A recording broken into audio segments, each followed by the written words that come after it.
오늘 하나님 말씀은 요한이서 8절입니다. 요한이서 8절 말씀을 제가 받들어 읽어드리겠습니다. 너희 자신을 돌아보라. 이는 우리가 이루어 놓은 것들을 잃지 아니하고 온전한 상을 받으려는 것이라. 그러니까 말씀을 위해서 기도드리겠습니다. 영원한 지옥을 향해서 달려가는 저희들에게 구원 계획을 통해서 저희들을 구원해 주시고 영원한 생명인 영생을 허락해 주셨을 뿐만 아니라 주님 다시 오실 때 상과 유업을 주시고 또 왕으로서 통치할 수 있는 특권을 허락해 주신 주님, 저희들이 이 땅에 살아가는 모든 날들 동안 여러 가지 근심과 걱정과 염려로 인해서 안타깝게도 저희들이 방황하고 갈등할 때도 있습니다. 그러나 저희들이 하나님의 말씀을 붙잡고 다시 일어서고 위로와 용기를 얻을 뿐만 아니라 저희들이 하나님의 종으로 일꾼으로 무엇을 하며 어떻게 살아야 하는지를 다시 한번 되새기고 주님 앞에 더욱 헌신할 수 있는 열정을 허락해 주심을 감사를 드립니다. 오늘도 저희들에게 주시는 말씀 위에 기름 부어 주셔서 저희들이 이 말씀이 영의 양식이 되고 또 한 주간을 살아가는 데 있어서 저희들이 어떻게 살아야 할지 또 무엇을 해야 할지에 대한 분명한 근거와 잣대가 될 수 있도록 도와주시옵소서. 세상이 변하고 또 사람들의 가치관이 바뀌어진다 할지라도 하나님의 말씀은 영원히 변하지 아니할 것이며 또 그 말씀을 따라 믿고 살아가는 사람들에게 하신 약속 역시 반드시 지켜주실 것을 믿기에 저희들이 오늘도 주님의 말씀 안에서 다시 한번 힘을 얻는 귀한 시간 되도록 도와주시옵소서. 다시 오실 우리 주 예수 그리스도의 이름으로 기도드렸습니다. 뉴스를 보면 한때 아주 유명했던 배우가 이런저런 일로 인해서 한순간에 사람들에게서 잊혀지기도 하고 어디 사람들이 없는 곳으로 도피하기도 하는 그런 일들을 보게 되죠. 한때는 대통령으로서 모든 권력을 누렸던 그런 사람도 한순간에 차가운 그런 곳에서 정말 어렵고 힘든 시간을 보내기도 합니다. 경제적으로도 마찬가지입니다. 대기업을 이끌던 그런 사람도 한순간에 부도가 나기도 하고 또 오직 자신의 명예만을 생각했던 사람이 아주 사소한 일로 인해서 그 명예가 한순간에 곤두박질 치기도 하는 것입니다. 도전하는 것보다도 챔피언 자리를 지키는 게 훨씬 어렵다 이렇게들 이야기를 합니다. 우리가 건강도 마찬가지입니다. 건강을 더 좋게 하는 것도 어려운 일이지만 건강을 지키는 것도 결국은 참으로 힘들고 어려운 것입니다. 믿음의 길은 더더욱 그렇겠죠. 우리가 달려갈 길을 마치는 순간까지 우리는 어떤 걸림돌이, 어떤 장애물이, 어떤 방해물이 기다리고 있는지 알 수가 없습니다. 또 우리는 달리는 과정에서 힘들 때도 있고 어려울 때도 있고 주저앉을 때도 있고 넘어질 때도 있을 것이고 그래도 우리는 끊임없이 일어서야 되고 다시 한번 용기를 내야 되고 더욱더 믿음 안에서 달려갈 수 있어야 될 것입니다. 지금 국가적으로 많이 힘들다고 합니다. 1년 동안에 폐업을 하는 자영업자가 지금 100만이 넘었습니다. 또 우리나라 지금 현재 실업자가 85만 명, 그 중에 청년 실업자가 26만 명이 넘는다고 합니다. 사람들은 뭐 더 잘 살고 더 좋은 세상이 올 것이라고 기대하죠. 그러나 모든 사람들에게 그 기대가 현실로 이루어지는 것은 아닐 것입니다. 생각지도 않은 우리가 상상도 하지 못했던 그런 일들로 인해서 훨씬 더 어렵고 힘든 상황이 일어날 수도 있다는 겁니다. 특히 우리는 성경을 통해서 마지막 때에 일어날 일들을 우리가 알고 있다면 세상에 많은 사람들이 추구하는 것처럼 세상이 점점 더 좋아질 수 없어요. 환경보호단체들이 아무리 애를 쓰고 수고한다 하더라도, 아무리 많은 사람들이 좋은 정책을 내고 한다 하더라도 결국은 우리가 살고 있는 이 세상은 언젠가는 불타 없어지게 될 것이에요. 정치적으로, 경제적으로 어려운 이 시점에서 저와 여러분이 어떻게 살아가야 할 것인가, 무엇을 해야 우리가 하나님을 기쁘시게 해드리는 삶을 살아갈 것입니다. 참으로 해야 할 일도 많고 또 하고 싶은 일들도 많이 있죠. 그러나 이제 시간이 많지 않다라는 것은 분명한 것이고, 그리고 언제 우리의 시계가 멈출지도 아무도 알 수가 없는 것이고, 그렇다면 저와 여러분에게 맡겨지신 일들이 무엇인가 이거죠. 우리가 그것을 잘하고 열심히 하고 그로 인해서 많은 아름다운 간증과 열매를 맺어야 되는 건 분명히 우리가 추구해야 될 부분인 거죠. 하지만 또 한편으로 보면 우리가 지금까지 힘들게 어렵게 잘 견디고 이겨내면서 쌓아놓은 그런 유업들도 반드시 지켜야 된다는 거죠.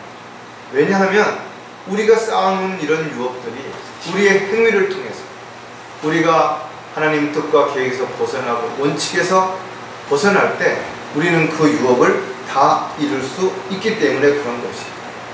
저와 여러분은 구원받은 하나님의 자녀로서 반드시 그리스도의 심판석 앞에 서게 될 것입니다. 세상 사람들은 자신이 아무리 노력하고 애를 써도 그 결과가 엉뚱하게 다르게 나타날 수 있어요. 그러나 그리스도인들은 자신이 한 모든 것들을 주님이 다 아시고 다 기록하시고 있을 뿐만 아니라 반드시 거기에 대해서 행한 대로 보상해 주시겠다고 약속을 하셨고 또 그렇게 이루어질 것이죠. 주님 오실 때가 심히 가까이 왔다라는 거 우리는 알고 있다. 그렇다면 우리가 더 열심히 일을 해야 되는 것도 중요하지만 우리가 우리의 믿음을 지키는 것, 우리의 유업을 지키는 것도 결코 소홀히 해서는 안 될 것입니다. 자, 오늘 설교 제목은 이루어 놓은 상과 유업을 지키라. 마음을 지키는 것도 어렵죠. 재산을 지키는 것도 어렵습니다. 건강을 지키는 것도 마찬가지. 그렇다면 우리는 더 많은 것, 더 좋은 것, 더 새로운 것을 얻고자 하는 것보다는 지금 가지는 것, 지금 할 수 있는 것, 지금 처해 있는 상황을 잘 유지하고 지키는 것도 분명 우리가 해야 할 가장 중요한 일 가운데 하나라는 거죠. 우리가 구원받은 이후에 과연 주님을 위해서 무엇을 하며 어떻게 살았는지를 한 번쯤 돌아본다면 크게 자랑할 만한 것이 과연 있는 것인가 이거죠. 주님 앞에 내어놓을 만한 뭔가가 있는 것인가 한 번쯤 진지하게 돌아보는 계기가 됐으면 좋겠습니다. 저도 어느 한때는 열심히 헌신적인 삶을 살았다라고 스스로 위안을 받기도 하고 또 정말 그렇게 사는 것인가 아닌가 하고 착각했던 적이 있다 이거죠. 그런데 지금 많은 시간이 흐른 다음에 하나하나 돌아보니 무엇 하나 자랑할 만한 것도 내세울 만한 것이 없다라는 것이죠. 그냥 하나님이 은혜와 사랑 가운데 보호해 주시고 돌봐주시고 인도해 주신 것에 대한 너무나 부끄럽고 죄송한 마음만이 가득한 것이죠. 분명 저와 여러분이 무엇을 했든 주님은 다 기억하실 것이고 보상해 주실 것이죠. 그러나 모든 사람이 구원받았다고 해서 상과 유업을 받는 거 아니라는 것이죠. 분명 그리스도의 심판석에서는 상과 유업을 받는 사람이 있겠지만 수치와 부끄러움을 받는 사람들도 있을 것이죠. 처음부터 주님을 위해서 아무 일도 하지 않은 사람들도 있겠지만 초창기에 열심히 하다가 어느 순간인가 믿음의 대열에서 이탈하거나 또는 주님과의 관계가 멀어져서 또 주님이 원하시고 기뻐하시는 삶이 아니라 오히려 하나님의 일을 방해하고 대적하는 일을 하는 사람들도 있기 때문에 배교하는 자들도 나올 것이고 타락하는 그리스도인들도 분명 나오게 될 것이고, 분명한 것은 마지막 때에 많은 사람들이 믿음에서 떠나고 파선할 것을 경고하고 있다 이거죠. 마귀의 교리를 따를 것이고 진리가 비방을 받을 것이고 시민의 권리가 사람들을 주관하게 되는 때가 오게 될 것이고, 라오디아 교회처럼 교회들이 세속적이고 세상적인 모습으로 변질될 것을 우리에게 성경은 가르쳐주고 있는 것입니다. 따라서 저와 여러분이 하늘에 분명 유업을 간직해 놓았지만, 그러나 그것이 또 다른 우리의 삶 가운데 잘못됨으로, 죄를 짐으로 인해서 그것을 모두 잃게 되는 어처구니 없는 일이 일어나지 않도록 우리는 더욱더 믿음을 통해서 이루어 놓은 것들을, 상과 유업을 지키는 저와 여러분이 반드시 되어야 될 것입니다. 자, 이루어 놓은 상과 유업들을 지키려면 세 가지를 오늘도 하나씩 살펴볼 텐데, 첫 번째가 하나님의 원칙대로 해야 한다는 것. 모든 건 원칙이 있어요. 그런데 대부분의 사람들은 그 원칙을 지키려고 하기보다는 뭔가 거기다 더하거나 빼서 자기 나름대로의 법칙을 만들어 놓고 그것을 지키려고 하는 것이죠. 우리가 살고 있는 이 세상에는 국법도 있고 또 가정에서 지키는 사소한 그런 법들도 분명히 있는 것이죠. 따라서 법을 어기는 사람은 그에 대한 처벌을 받아야 되겠죠. 불이익을 받아야 되는 거죠. 또 법이라는 것은 한번 정해지면 새로운 개정을 통해서 법이 다시 정해질 때까지는 유효하고 누구도 바꿀 수가 없는 것입니다. 거역할 수가 없는 것입니다. 그러나 세상에는 법을 위반하고도 아무렇지도 않게 사는 사람도 있고, 오히려 법을 악용해서 자신의 유익을 취하는 사람들도 있습니다. 또 자신의 입맛대로 법을 바꾸기도 하고, 편법이나 불법을 행함으로 인해서 오히려 법을 이용하기도 하는 것입니다. 물론 그 사람들이 능력이 있고 또 지지하는 사람들이 있고 해서 이 세상에서는 어떻게든 피해갈 수도 있고 모면할 수도 있죠. 그러나 그들이 설사 세상에서는 모든 것들을 다 완벽하게 피해간다 하더라도 심판석 앞에서는 모든 것이 다 드러나게 될 것입니다. 이것이 하나님의 원칙인 것입니다. 바로 심은 대로 거두는 것입니다. 뿌린 대로 거두는 것입니다. 하나님은 우리에게 성경을 통해서 약속을 주신 것입니다. 따라서 아무리 교회를 오래 다녔다 하더라도, 자신이 뭔가 열심히 있다 하더라도 하나님의 약속대로, 믿음의 원칙대로 행하지 않았다면 결국은 하나님과는 무관한 종교 생활을 한 것이라고밖에 볼 수가 없습니다. 하나님의 원칙이 무너지고 변질되는 것은 바로 이와 같이 하나님의 말씀대로 하지 않고 자기 생각, 자기 경험, 자기 지식, 이런 것들을 앞세우는 사람들에 의해서 이루어지는 것입니다. 따라서 그들이 이 세상에서 얼마나 많은 것을 이루고 사람들에게 얼마나 많은 칭송을 받든 간에 결과적으로는 그들은 심판대 앞에서 자신이 행한 대로 반드시 거기에 대한 대가를 받게 될 것입니다. 따라서 그리스도인들은 어떤 경우에도 하나님의 원칙을 벗어나서는 안 된다는 거죠. 아무리 힘들어도, 아무리 어려워도, 아무리 손해를 보더라도 하나님의 원칙에서 벗어날 때 자신이 그동안 이루어놓은 것도 다 없어지게, 잃게 된다는 사실을 우리가 반드시 기억해야 될 것입니다. 자, 그렇다면 왜 우리가 하나님의 원칙대로 해야 하는지 그 이유도 몇 가지를 생각해 보면 진리를 따라야 하기 때문이라는 것입니다. 어느 시대나 진리가 있었죠. 그러나 진리를 믿고 따르는 사람들은 많지 않았습니다. 또 진리를 눈앞에 두고도 알아보지 못한 사람도 있고, 진리를 알았음에도 거역하고 거부한 사람들도 있는 것입니다.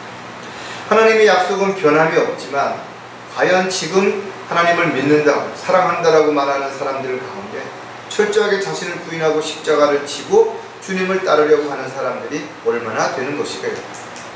진리를 대적한다는 것은 말 그대로 진리신 하나님, 진리신 예수님, 진리신 성령님을 대적하는 거죠. 그렇다면 왜 진리를 대적하는가? 하나님의 법을 지키지 않고 원칙대로 살고 싶지 않기 때문에 그렇다는 거예요.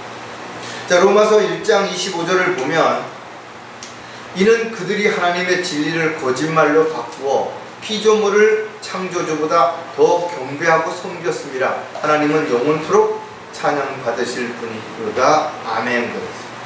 오늘날 많은 사람들이 성경을 인용하지만 상대적 진리를 앞세워서 오히려 하나님의 참된 진리를 가리거나 하나님의 진리를 비방받게 만들고 있다는 거죠.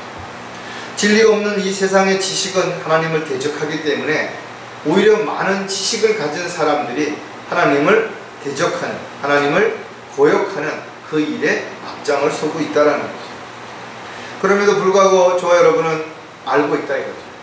아무리 그리스도인들이 애쓰고 수고하고 열정을 가지고 헌신적인 삶을 살아도 때가 되면, 마지막 때가 되면 진리는 결국 비방을 받게 될 것이고 많은 사람들에게 오히려 공격을 받게 될 것이고 진리를 따르고자 하는 사람들은 손가락질을 받게 되고 욕을 먹게 될 것이 분명하다 이거죠.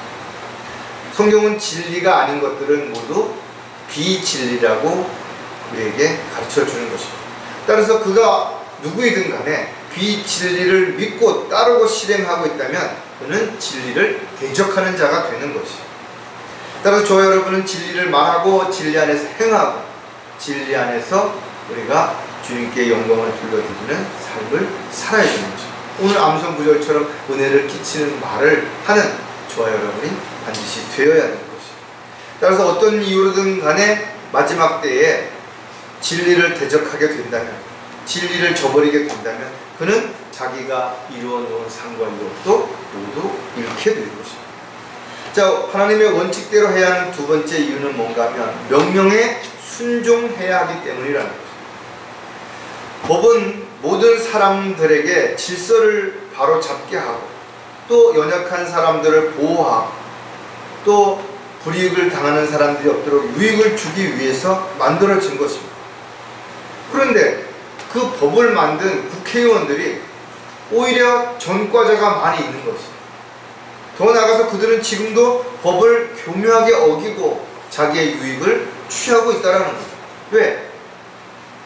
자신에게 주어진 그 권력을 자기 유익을 위해서 사용하기 때문에 그런 거죠. 요즘 청문회 나온 사람들 한번 보세요. 교육부 장관이 돼야 할 사람이 논문을 제자들의 논문을 갖다가 자기 것으로 만들기도 하고 어떤 적임자라면 그 일의 전문가가 되어야 되겠죠. 또 전문가라면 그 일을 행함에 있어서 뭔가 비난받을 일이 없어야 되는데 오히려 그렇지 않다. 정치로부터 분리되어야 사법부가 정해진 법을 어기면서까지 정치인들을 옹호하고 그들의 편에 서서 있다 이거죠. 여러 가지 문제가 표출되고 있는데 그 법을 만드는 사람들, 그것을 지지했던 사람들이 입을 다물고 있다는 거죠. 아니면 자기의 어떤 유익을 위해서 자신도 그렇게 했기 때문에 그런 법을 통과시키지 않고 있다든지 이런 일들이 일어나고 또 특정한 사람들을 위해서 새로운 법을 만들고 그러한 자들에 의해서 불법이 성행하고 질서와 균형이 깨어지는 이것이 마지막 때에 일어날 일들이기 때문에 우리는 어떻게 보면 성경대로 이루어지기 위해서는 당연히 이런 일들이 일어나야 되겠죠. 그래 안타깝다 이거죠. 하나님의 법을 거역하고 하나님의 말씀을 대적하고 반역하는 그런 일들이 이스라엘 백성들에게만 주어졌던 게 아니에요. 지금 오늘날 구원받은 그리스도인들도 여전히 하나님의 일을 한다고 하면서 하나님의 뜻대로 산다고 하면서 자신의 유익을 위해서 법을 그렇게 함부로 이용하고 안타깝게도 그 법으로 인해서 더 많은 사람들이 피해를 보고 고통을 받고 있다. 로마서 6장 19절에도 보면 너희의 육신이 연약함으로 내가 사람의 방식대로 말하노니 전에는 너희가 너희 지체를 부정과 불법의 종으로 내어주어 불법에 이른 것 같이 이제는 너희 지체를 의의 종으로 들여 거룩함에 이르라. 오늘날 목사들이라고 하는 사람들, 어떤 교단의 대표를 지내고 있는 사람들, 신학 교수라고 하는 사람들, 오히려 그들이 하나님을 영광스럽게 하기보다는 오히려 하나님의 부끄러움을 주는, 정말 하나님께 영광을 가리는 안타까운 그런 일들을 하고 있으면서도 여전히 많은 사람들의 칭송을 받고 있고 많은 사람들 앞에서 불림하고 있다는 거예요. 아무리 그들이 열심을 내고 많은 사람들에게 칭송을 받는다 하더라도 하나님의 원칙대로 말씀대로 하지 않는다면 그들은 불법을 행하는 것이고, 그들이 불법을 행했다면 반드시 하나님 앞에 서게 됐을 때 그것이 구원받아서 그리스도인이라고 한다면 그리스도의 심판석 앞에서 수치와 부끄러움을 당하게 될 것이고, 만약에 구원받지 못했다면 백보자 심판대에서 그들은 자신들이 한 죄에 대한 심판을 반드시 받게 될 것입니다. 만약 자신의 유익을 위해서 저와 여러분도 마찬가지로 하나님의 법을 어기고 불법을 행한다면 우리가 지금까지 쌓아놓은 모든 상과 유업도 다 잃게 된다는 사실을 우리는 절대로 잊어서는 안 될 것입니다. 자, 또 하나님의 원칙대로 해야 하는 이유가 뭔가 하면 분열을 막아야 하기 때문이라는 것입니다. 하나님께서는 자신의 피로 값을 치르고 교회를 세우시는 것입니다. 또 그 교회에 신실한 지체들을 붙여주시고 주님의 사역을 하나씩 이루어가는 것입니다. 그래서 교회는 그리스도의 몸이고 유기체인 것입니다. 이 유기체는 나눌 수가 없는 것입니다. 따라서 어떠한 명분으로든 교회를 분열시키고 파괴시키는 일은 하나님의 일을 방해하는 것이고, 더 나아가서 하나님을 대적하는 일이 분명하다라는 것입니다. 저와 여러분이 교회의 지체로서 또 그리스도의 몸으로서 주 안에서 하나가 되어야 되고 연합해야 되는 것입니다. 어떤 이유로도 분열된다라는 것은 즉 그리스도의 몸인 주님께 치명적인 손상을 입히는 결과를 가져오기 때문에 그렇습니다. 로마서 16장 17절에도 보면 형제들아 내가 너희에게 권고하노니 너희가 배운 교리에 역행하여 분열을 일으키고 공박하는 자들을 주의하고 그들에게서 떠나라. 어떤 사람이 성경대로 가르치지 않는다면 자신의 유익을 위해서 이상한 법을 만들고 이상한 제도를 만들고 이상한 규칙을 만든다면 거기서 떠나라는 것입니다. 어린아이 하나를 신축하게 한다면 연자 맷돌을 메고 목에다 메고 바다에 던져지는 것처럼 그리스도인이 만약에 연약한 지체를 하나 실축하게 만들었다면 그 벌이 얼마나 클지, 그 죄가 얼마나 클지를 한 번쯤 상상해 봐야 된다. 따라서 분열을 일으키는 가장 큰 이유 중에 하나가 바로 교만해지기 때문에 내가 너보다 더 낫다, 내가 더 잘한다, 더 할 수 있다, 이러기 때문에 일어나는 것입니다. 그리스도의 몸인 교회가 분열되고 파괴되는 것을 가장 좋아하는 것은 바로 마귀인 것입니다. 마귀는 어떻게 하든지 지역교회를 무너뜨리고 지역교회 지체들을 분열시키고 서로 이간질시켜서 다투고 싸우고 공격하게 만들어서 하나님의 일이 이루어지지 못하도록, 하나님의 뜻과 계획들이 실현되지 못하도록 막으려고 하는 것입니다. 그래서 마귀의 이름이 멸망 또는 파괴자라는 의미를 가지고 있다는 거죠. 따라서 누구든지 교회를 분열시키는 자들은 하나님의 원칙에서 벗어난 것입니다. 어떤 명분도 마찬가지죠. 그들은 자신들이 쌓아놓은 것이 무엇이든 간에 반드시 잃게 된다는 사실을 우리가 생각해 본다면 그들이 구원받은 그리스도인이라면 타락하고 배교함으로 인해서 그리스도의 심판석 앞에 서는 수치와 부끄러움을 당하게 될 것입니다. 따라서 저와 여러분은 일을 잘하는 것도 좋고 열심히 하는 것도 중요하지만 더 중요한 것은 하나님의 원칙대로 해야 되는 것이고, 앞으로 더 많은 것을 쌓아놓는 것도 중요하지만 우리가 지금까지 쌓아놓은 것도 잃지 않는 것이 참으로 잘하는 일인 것을 우리가 반드시 알아야 될 것입니다. 자, 이루어 놓은 상과 유업들을 지키려면 두 번째, 육신의 욕심을 버려야 한다는 겁니다. 왜냐하면 육신의 욕심은 우리가 죽는 그날까지 우리 안에 남아있는 것입니다. 우리가 절제하고 우리가 그것을 십자가에 못 박고 부인하지 않는 한 틈만 나면 이 육신의 정욕들이 우리를 지배하고 우리를 죄로 이끌어 가려고 한다는 것입니다.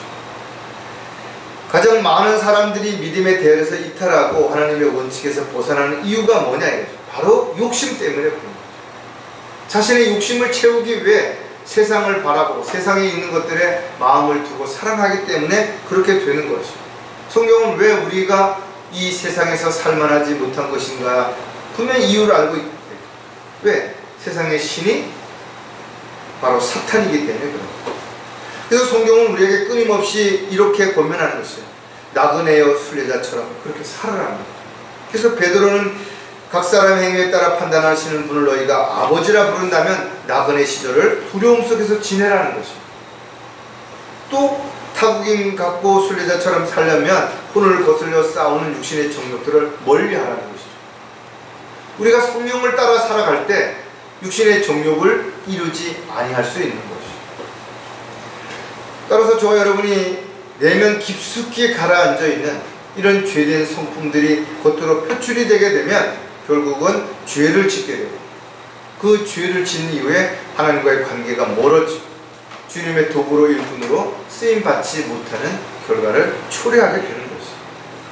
따라서 많은 사람들이 그랬던 것처럼 그리스도인들도 욕심이 앞서게 되면 많은 기회를 놓치게 되는 것이죠. 결국은 육신적인 만족을 해서 세상으로 돌아갈 수밖에 없다는 거예요. 그래서 사도 바울은 디모데에게 편지하면서 때가 이르리니 사람들이 건전한 교리를 견디지 못하고 그들 자신의 정욕에 따라 가려운 귀를 즐겁게 해줄 선생들을 많이 둘 것이라고 권면합니다. 욕심은 저와 여러분에게도 영적인 눈을 멀게 만드는 가장 치명적인 것입니다. 욕심이 한번 들어오면 영적인 분별력이 떨어지게 되는 것이죠. 잘 구분이 안 되는 거죠. 이성을 잃게 되는 거죠. 헛된 꿈을 쫓게 되는 것입니다. 그래서 마지막 때에는 그리스도인들조차도 세상의 미련을 버리지 못하고 욕심을 쫓아서 세상으로 나아가거나 세상에서의 어떤 유익을 얻기 위해서 주님을 떠나게 되는 안타까운 일들이 일어날 것을 경고하고 있죠. 그들은 과거에 무엇을 얼마나 쌓아놨든 모두 다 잃게 될 것이다. 자, 육신의 욕심을 버려야 하는 이유도 여러 가지가 있지만 그 중에서 몇 가지를 생각해 보면 헛된 삶을 살지 않기 위해서라는 겁니다. 도대체 헛된 삶이 뭐고 올바른 삶이 뭐냐 이거죠. 세상에서 그 어떤 것도 아무리 많이 쌓아 놓았다 할지라도 아무것도 가지고 갈 수 없는 것이, 이게 헛된 삶이라는 거죠. 부귀 영화를 누렸다 할지라도 잠깐 보이다 사라지는 안개와 같은 이 세상에서의 삶은 순식간에 끝나게 될 것입니다. 저와 여러분도 이 세상에서 많은 것들을 보고 느끼고 있기 때문에 하고 싶은 것도 많고 갖고 싶은 것들도 많이 있죠. 또 해야 할 일도 많이 있을 것입니다. 그러나 우선순위가 정확하게 세워져 있지 않다면 늘 끊임없이 갈등할 수밖에 없게 되는 것입니다. 사람이 살다 보면 생각지도 않은 일들이 일어날 수 있다. 한 번도 설마 그런 일이 나에게 이렇게 생각했던 일이 당장 나에게 닥칠 수도 있다는 거죠. 특히 우리가 욕심이 판단을 흐리게 만들고 무엇인가를 결정하는데 조급함을 갖게 만들고 분별력을 잃게 만들기 때문에 우리가 욕심을 버리지 않는 한 우리가 이 세상으로부터 또 죄로부터 결코 자유할 수 없게 되는 것이죠. 끌려가는 결과를 가져오는 거죠. 갈라디아서 5장 26절에도 보면 서로 격분시키고 서로 시기함으로써 헛된 영광을 구하지 말아요. 세상에서 아무리 대단한 칭송을 얻고 유명한 이름을 떨치는 삶을 살았다 할지라도 그것이 주님이 보시기에는 참으로 헛된 삶이 될 수밖에 없다라는 거죠. 따라서 자신이 무엇을 하며 어떻게 살았든 썩어질 것들을 위해서 일했다면 헛된 삶이 될 수밖에 없는 것이죠. 저와 여러분이 헛된 삶을 살지 않으려면 하늘의 유업을 쌓아야지 곳간의 유업을 쌓는 삶이 되서는 안 된다는 거죠. 믿음의 분량에 따라 우리가 욕심을 내지 말고 주님의 명령에 따라 순종할 때 주님께서는 우리의 필요를 공급해 주실 뿐만 아니라 우리를 안전하게 지켜주시고 돌봐주시고 보호해 주신다고 분명히 약속하고 있거든요. 따라서 저와 여러분이 어떤 입장이 된다 하더라도 욕심이 앞서서 썩어질 것들의 마음을 빼앗기게 된다면 우리가 쌓아놓은 사랑과 유혹도 잃을 수 있다는 것을 한순간도 우리가 잊어서는 안 될 것이에요. 자, 육신의 욕심을 버려야 하는 또 다른 이유는 영적 전쟁에서 승리하기 위해서라는 거예요. 우리가 세상에서는 일을 잘하고 또 능력을 인정받을 수도 있어요.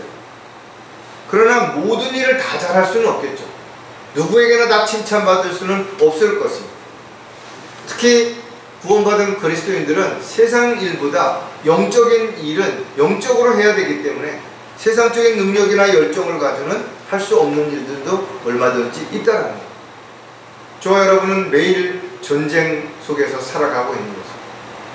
특히 세상 전쟁의 어떤 것보다도 더 치열한 그런 전쟁을 우리는 매일 싸워야 되는 것이고, 우리는 이 전쟁에서 살아남기 위해서는 반드시 하나님의 말씀과 기도로 무장을 해야 되는 것입니다. 성령의 능력이 아니고서는, 말씀의 능력이 아니고서는 이 전쟁에서 영적 존재들과 싸워 승리할 수 있는 방법이 없어요. 아니, 영적인 그런 존재가 있는지조차도 모르고 살아가는 사람들도 얼마나 많은 것인가요? 에베소서 6장 11절에 너희는 마귀의 술책에 대항하여 설 수 있도록 하나님의 전신 갑옷을 입으라. 우리가 이 전쟁에서 승리하기 위해서는 전신 갑옷을 입어야 되는 거죠. 머리에는 투구를 쓰고 흉배를 붙이고 성령의 칼을 들고 방패를 들고 신발을 신어야 되는, 허리띠를 매야 되는 거죠. 이렇게 전신 갑옷을 입고 무장하지 않으면 언제 어느 때 마귀가 어디에서 공격을 할지 알 수가 없다는 거죠. 이 전쟁은 주님이 오셔야 끝나는 것입니다. 저와 여러분은 이 전쟁에서 자유로울 수 없어요. 그리고 저와 여러분은 그리스도의 군사이기 때문에 이 전쟁에 나가지 않고 도피할 수가 없어요. 오히려 이 전쟁에 나가서 목숨을 내어놓고 싸워야 되는 거죠. 믿음이 없이는 이 전쟁에 나갈 수도 없고, 전쟁에 나갔다 하더라도 승리하는 것은 불가능하다 이거죠. 대부분의 사람들이 전쟁에 실패하는 이유는 욕심 때문에 그런 것이죠. 욕심이 있는 사람들은 마귀가 쳐놓은 올무에 걸려서 싸워보기도 전에 전의를 상실하게 되고, 또 만약에 싸운다 하더라도 힘이 없기 때문에, 준비를 하지 않았기 때문에 대피할 수밖에 없게 된다는 거죠. 저와 여러분은 어떠한 경우에도 영적 전쟁에 승리해야 되고, 이 전쟁에서 실패하게 되면 우리가 이루어놓은 상과 유업도 모두 잃게 될 수 있다는 것도 반드시 알아야 될 것입니다. 자, 육신의 욕심을 버려야 하는 또 다른 이유는 조급해지지 않기 위해서라는 것이죠. 욕심은 마음을 조급하게 만들죠. 조급한 마음은 어떤 일을 결단하는 데 있어서 신중하지 못하게 만들고, 항상 불안함과 두려움으로 인해서 잘못된 판단, 잘못된 결정을 할 수밖에 없게 되는 거죠.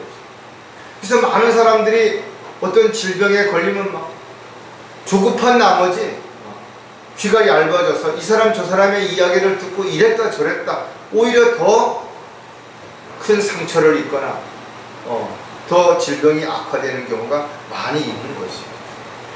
그리스도인들은 모든 일을 서두르지 말고 오히려 그럴수록 천천히 살펴보고 나서 결단해야 되는 거예요.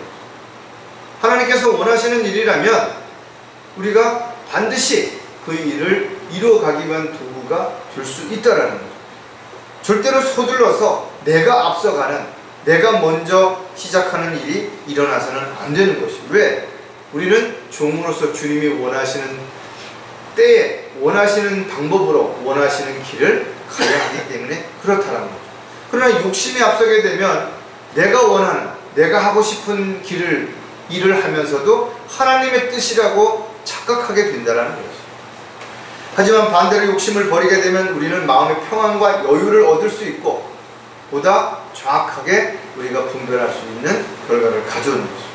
자, 디모데전서 6장 17절에 이 세상에 있는 부유한 자들에게 명하여 마음이 교만해지지 말고 불확실한 재물에 소망을 두지 말며 오직 우리에게 모든 것을 풍요하게 주셔서 향유케 하시는 살아계신 하나님께 두라. 많은 사람들이 이 세상에 더 많은 것, 더 좋은 것을 가지려고 하는 그 욕심 때문에, 재물에 소망을 두기 때문에 오히려 반대로 교만해지게 되고 조급해지게 되고 영적인 분별력을 잃게 된다는 거예요.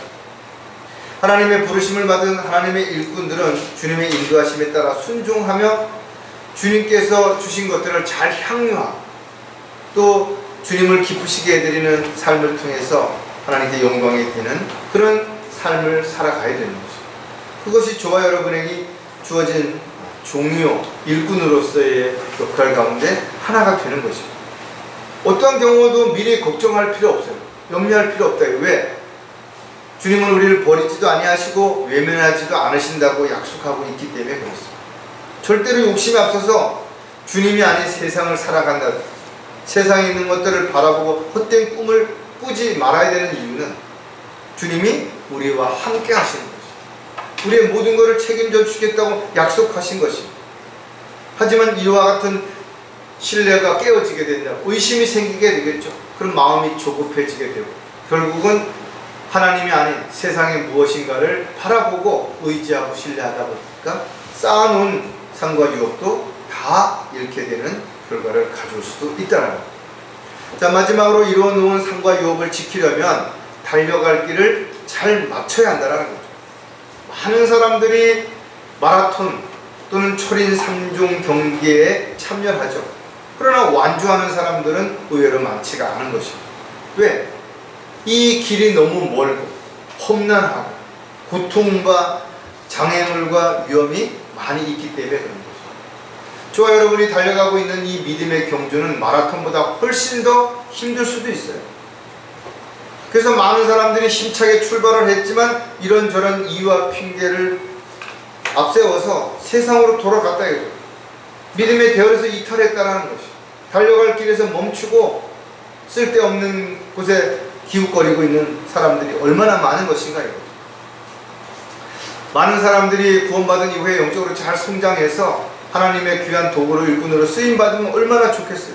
그러나 많은 믿음의 형제자매들이 오히려 믿음에 대해서 이탈해서 마귀의 종으로 하나님의 일을 대적하거나 엉뚱한 곳에 지금도 마음을 뺏긴 채 헛된 시간을 허비하고 있다는 겁니다. 저와 여러분은 아무리 힘들어도 끝까지 달려갈 길을 잘 마치고 사도 바울이 했던 것 같은 고백을 할 수 있어야 되는 거죠. 나의 달려갈 길을 기쁨으로 끝마치고 내가 주 예수로부터 받은 사역 곧 하나님의 은혜의 복음을 온전히 증거하기 위해서라면 이런 일을 전혀 개의치 아니할 뿐만 아니라 나의 생명을 조금도 아끼지 아니하노라. 이렇게 고백했던 사도 바울이 실질적으로 온 생애를 헌신적인 삶을 살다가 그렇게 마감했잖아요. 디모데후서에 보면 내가 선한 싸움을 싸우고 달려갈 길을 마치고 믿음을 지켰으니 이렇게 고백했다 이거죠. 저와 여러분도 주님 오실 때 또 주님이 부르실 때 이렇게 선한 싸움을 싸우고 달려갈 길을 마치고 나는 믿음을 다 지켰으니 이제 곧 주님 앞에 서게 됐을 때 주님께서 그동안 수고했다 칭찬해 주시는 그 날을 기대하고 기다릴 수 있어야 되는 것이죠. 이 믿음에 대해서 이탈한 사람들은 이유가 무엇이든지 그리스도의 심판상 앞에 서게 될 때 수치와 부끄러움을 당하게 될 것입니다. 자신이 이루어놓은 상과 유업은 모두 잃게 되는 사실도 우리는 다시 한번 생각해 본다면 우리가 지금 가는 길이 힘들죠. 얼마나 앞으로 남았는지 모르지만 불과 얼마 남지 않았다는 사실은 마지막 때라는 사실은 우리가 알고 있는 거예요. 조금 더 힘을 내고 용기를 낼 수 있었으면 좋겠어요. 자, 달려갈 길을 잘 맞춰야 하는 이유도 또 우리가 몇 가지를 생각해 보면 열매를 맺어야 하기 때문이라는 거예요. 우리는 매일매일 크든 작든 열매가 맺어지는 것입니다. 육신적인 열매도 있고 영적인 열매도 있게 되는 것입니다. 영적으로 성장하지 못한 상태에서 세상적인 육신적인 삶을 살아간다면 그가 맺는 열매는 모두 육신의 열매가 되는 것입니다. 하지만 우리가 영적으로 성장하고 또 믿음을 지키고 하나님의 뜻과 계획 가운데서 도구로 일꾼으로 쓰임받게 된다면 우리는 아름다운 간증을 통해서 성령의 열매를 맺게 됩니다. 내가 이것을 말하노니 성령 안에서 행하라 그리하면 너의 육신의 정욕을 이루지 아니하리라. 우리가 육신을 피해서 성령을 따라서 살아갈 때 우리는 성령의 열매를 맺게 되는 거죠. 성령의 인도하심을 받지 못한다면 결국 그는 아무리 노력한다 하더라도 열정을 가진다 하더라도 성령의 열매는 맺을 수 없게 되죠. 따라서 에베소서 5장 11절에 열매 없는 어두움의 일들에 관여하지 말고 오히려 그것들을 책망하라. 쓸데없는 데 가서 시간 낭비하고 쓸데없는 데 가서 마음 상처받고 그러지 말라 이거죠. 그리스도인들은 성령의 열매를 맺어야 되는 거죠. 그 어떤 이유로든 간에 성령의 열매가 맺어지지 않는 죽은 상태가 되는 거죠. 영적으로 멈춘 것이. 아름다운 간증의 열매가 매일 풍성하게 열릴 수는 없겠죠. 왜? 마귀가 그걸 구경만 하고 있지는 않습니다. 늘 주님을 기쁘시게 해드리는 삶을 살 수 없어요. 왜? 우리가 육신을 가지고 있기 때문에. 그러나 끊임없이 우리는 그것을 이루어 가도록 열심을 내야 되는 거죠. 그래서 베드로는 우리에게 그것을 가르쳐 준 것입니다. 너희가 전심전력하여 믿음의 덕의 지식을, 지식의 절제를, 절제의 인내를, 인내에 경건을, 경건에 형제 우애를, 형제 우애에 사랑을 더하라죠. 이런 것들이 풍성해지면 우리 주 예수 그리스도에 대한 지식에 관한 한 게으르는 열매 없는 자가 되지 않을 것이다. 우리에게 분명하게 권면해 주고 있는 것이죠. 하지만 많은 사람들이 그렇게 하지 못하기 때문에 오히려 잘 달려가다가 중간에 멈춘다든지 포기한다든지 곁길로 가는 이런 일로 인해서 이루어 놓은 것까지도 다 잃게 되는 안타까운 현실을 우리가 알고 있다. 자, 달려갈 길을 잘 마쳐야 하는 또 다른 이유는 약속을 지켜야 하기 때문이라는 거죠. 하나님은 우리에게 성경을 통해서 약속을 하신 것이죠. 그 약속은 변함이 없는 것이죠. 우리가 그 약속을 지키지 않을지언정 주님은 반드시 그 약속을 지키실 것이죠. 그렇다면 저와 여러분이 그 약속이 무엇인지를 알아야 될 것이고, 그 약속을 알았다면 그 약속을 지켜야 될 것이고, 그 약속을 반드시 기다려야 될 것이고. 하지만 많은 사람들이 하나님의 약속을 저버린 채 스스로가 약속을 파기한 채 엉뚱한 곳에서 엉뚱한 일을 하면서 살아가는 것입니다. 세상을 사랑하면 하나님과 원수가 되는 것인데, 그럼에도 불구하고 많은 사람들이 하나님의 약속을 저버리고 세상을 사랑하고 세상을 위해서 세상에 있는 것들을 바라보면서 살고 있다. 자, 고린도 후서 7장 1절에 보면 그러므로 사랑하는 자들아 우리가 이러한 약속을 가졌으니 하나님을 두려워함으로 거룩함을 온전히 이루어 육과 영의 모든 더러움에서 우리 자신을 깨끗하게 하자. 하나님의 약속을 지식적으로는 아는 사람들이 많이 있어요. 그러나 믿지 않기 때문에 그 약속을 지키지 않습니다. 하나님께서 하신 약속은 성경에 기록된 대로 반드시 이루어지는 것이, 누구도 그 약속을 바꿀 수도 없고 그 약속을 취소시킬 수도 없는 것이죠. 따라서 저와 여러분이 하나님의 약속을 알고 있다면, 그 약속을 믿고 있다면 그 약속을 우리는 기다리는 것이죠. 어떤 상황에서도 그 약속은 반드시 이루어질 것이죠. 하지만 그 약속을 잃어버리는 순간, 약속을 어기는 순간, 약속을 지키지 않는 순간 우리가 쌓아오는 모든 것들도 다 잃게 된다는 사실도 우리는 반드시 알아야 될 것입니다. 자, 달려갈 길을 잘 맞춰야 하는 또 다른 이유가 뭐냐면 실족할 수 있기 때문입니다. 어떤 사람들은 결승점을 앞두고 쓰러지는 사람도 있어요. 또 너무 빨리 달리다가 오버패스를 인해서 중간에 포기하는 사람도 있죠. 또 너무 천천히 달려서 자기 할 거 다 하다 보니까 규정된 시간 안에 들어오지 못해서 낙오되는 사람도 있을 수 있죠. 그러나 무엇보다도 중요한 것은 저와 여러분이 주님께서 함께 하시고 주님께서 능력을 주시고 지켜주시고 보호해 주신다는 사실을 믿는다면 우리는 지금까지 잘 달려왔던 것처럼 앞으로 어떤 장애가 있다 하더라도 분명 잘 달려갈 수 있어요.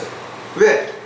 주님이 우리에게 능력을 주시겠다고 약속하셨기 때문에, 우리를 보호해 주시겠다고, 도와주시겠다고 약속하셨기 때문에 그렇다라는 거예요. 하지만 어느 순간인가 우리 안에 교만이 들어와서 나는 잘할 수 있다든지, 나는 충분히 이길 수 있다든지, 내가 아니면 안 된다든지 이런 생각을 갖게 되면 주님의 말씀을 의심하게 되고 기다리지 못하게 되고 자기가 먼저 앞서서 나가게 되고, 이런 결과 달려갈 길에서 결국은 어디로 가야 될지 모르고 엉뚱한 길로 가거나 또 너무 빨리 달리다가 장애물에 걸려서 쓸어 넘어지는 이런 안타까운 일들이 일어날 수 있다는 거예요. 따라서 많은 사람들이 그랬던 것처럼 실질적으로 자기 꾀에 빠졌어요. 또 자기 힘만 믿고 있다가 한순간에 무너져 내리는 사람들이 많이 있기 때문에 우리가 이 달려갈 길을 달려갈 때는 늘 일정하게, 또 자신의 능력이나 자신의 입장과 건강 상태를 고려해서 거기에 맞게끔 잘 나누어서 달려가지 않는다면 언제든 우리도 쓰러질 수 있게 되는 거죠. 잠언 16장 18절에 보면 교만은 멸망에 앞서 있으며 거만한 영은 몰락에 앞서 있느니라. 영적으로 어린 그리스도인들은 교만에 빠진 자들을 만나지 말아요. 왜? 그들에게 빠지면 위험하기 때문에 그렇습니다. 왜? 그들은 그럴듯한 말로 영적 어린 사람, 영적 병든 사람들을 현혹하는 것입니다. 그래서 속는 것입니다. 암이 걸린 사람들이 암이 걸린 다음에는 상황버섯이라든지 이런 것들이 큰 효과가 없는 거예요. 왜? 이게 항암 효과거든요. 걸리기 전에 예방하는 효과는 큰데 치료 효과는 미미한 것이에요. 그런데도 불구하고 상술로 인해서 이런 거를 파는 사람들에 의해서 엄청 비싼 가격에 이것이 판매되는데 결국은 그 하나뿐만 아니라 이것저것 수없이 많은 것들이 사람들을 현혹시키는 것이죠. 아픈 사람은 지푸라기를 하나 잡는 심정으로 이것저것 붙잡으려 가다 보니까 오히려 그것이 독이 되는 경우도 얼마든지 있을 수 있다. 따라서 우리는 끊임없이 양육을 받아야 되고 주님과의 교제권에서 벗어나지 말아야 되는 것이고 언제든 실족할 수 있다는 것을 염두에 두고 늘 정신을 차리고 깨어 있어야 되고 항상 위험이 우리 주변에 있다는 것을 직시해서 자신의 자리와 자신의 위치를 우리가 공유하고 함께 대처할 수 있는 저와 여러분이 반드시 되어야 됩니다. 왜? 잘 달려가다가도 어느 순간에 실족하게 되면 아무런 상과 유업이 없기 때문에 그렇더라. 오늘 저와 여러분이 다시 한번 지나간 시간들을 돌아보는 그런 시간을 가지시고 나는 구원받은 이후에 주님을 위해서 또 주님이 맡겨주신 일들을 위해서 어떻게 살아왔는가. 분명 지금까지 여러분들이 잘 견디고 이겨내고 살아왔다면 분명 그리스도의 심판상 앞에서 크든 작든 간에 거기에 합당한 상과 유업을 보상받게 될 것입니다.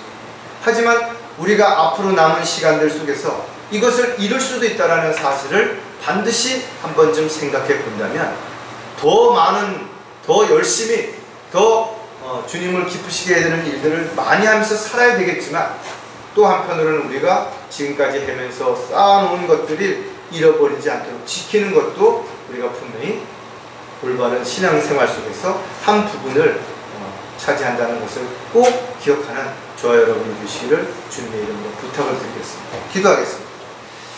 하나님 아버지, 저희들이 종으로서 마땅히 해야 할 일들을 주님 오실 때까지 멈추지 않고 계속 할 수 있도록 건강과 또 열정과 믿음을 굳건하게 세워주시옵소서.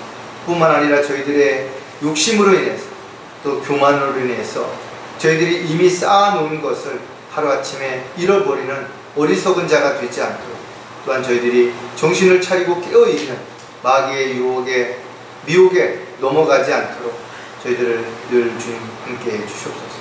오늘도 말씀을 통해서 저희들에게 주신 이 말씀이 한 주간을 살아가는데 큰 위로와 힘이 되게 도와주시옵소서. 다시 오실 우리 주 예수 그리스도의 이름으로 기도드렸습니다.